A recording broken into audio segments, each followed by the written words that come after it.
Our guest has worked in Georgia for the Georgian president, Moldova for the prime minister there, and the Baltics and Ukraine. She's a writer and lecturer on Russian interference and information warfare. She's been published in WAPO, Politico, Wired, and she has a great Substack called Great Power. Molly McKew. Molly McKew! Hey, guys. Yeah. Yay! That's Did we scare you off? We didn't scare you off. No, it's okay. Fine. Don't worry. Okay. Now, the Moldovan people had an election, and they rejected the Kremlin candidate, and we did not. So, what? Share your thoughts on that before we get into the other stuff we're going to talk about. Anything you want to say about that? Maybe because you were at it, you can take flowers for this too. I think you were there, Not in this one. The Moldovans were all in this one on their own. I think like many of us, I've had some weeks of thinking about what happened in this election, and while I want to absorb all of the nice analysis about economic messaging and this thing and that thing, and it's who cares? Like, guy said what guy wants to do. People were like, okay. And it's that part that I'm having a really hard time with.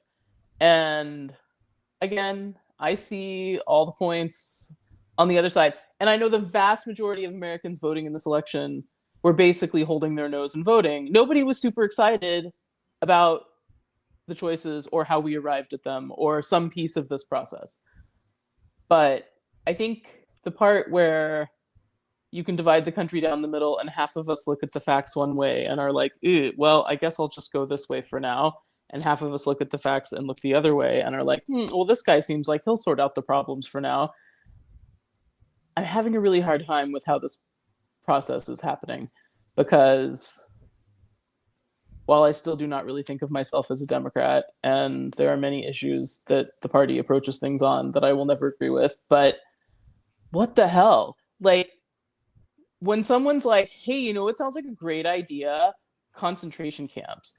And we would be the best if we could have the best concentration camps. And even though we tried it the first time, and it was fucking horrific, and everybody's already forgotten like all the details of how fucking horrific the family separation, and purposefully horrific, in like a Russian military, like, let's torture the women and children because it makes our point about terror way.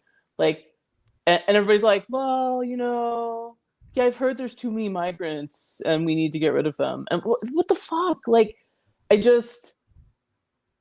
the what the fuck sense I can sum up in one anecdote, which is I arrived in Lithuania the day after the election, having left Ukraine on the day of the election, and made the mistake of staying in the hotel where Americans would be, which is never the right choice. And while I was getting my Thai soup takeout, because I had a terrible cold, from the delivery guy and speaking to him in English, obviously some American hanging outside the hotel smoking, was like, oh, hey, where are you from? And you're like, oh, fuck, like, I really want to have this conversation today. And I was like, Idaho, blah, blah. And yeah, how about that election, he says. And I'm like, I'm really going to get into a conversation about politics with a random dude on the other side of the world. I was like, yeah, what are you going to do? Like, it'd be a neutral comment either way. But turns out, long story short, the guy is Puerto Rican, but a Trump voter, because he was in somewhere near the border and there were like homeless migrants. And he really thinks Trump is going to clean up the homeless migrants, because the homeless migrants are really a problem. And, he's great for the economy. And I'm just like listening to this guy talk. And I was like, but you heard the stuff he said, right? And it was like, well, but I think he's going to be really good for the economy. And it's like, okay, just like got in the elevator. I mean, people are deciding not to look at the stuff they don't want to look at. And not in normal political ways. There's always features of candidates that you are not excited about. But they told you what the policies were going to be. And aside from the horror part, they told you they're going to make a whole series of crazy economic policy decisions that will benefit guys who are already making like $40 billion a day since Donald Trump got elected, just because money is conjuring itself from the air. And the rest of us are going to have to eat some of it. And it's like, okay, but you're already not paying taxes, and like we're paying the taxes. Like the middle class of America is paying all the taxes, and now we're going to have to tighten our belts.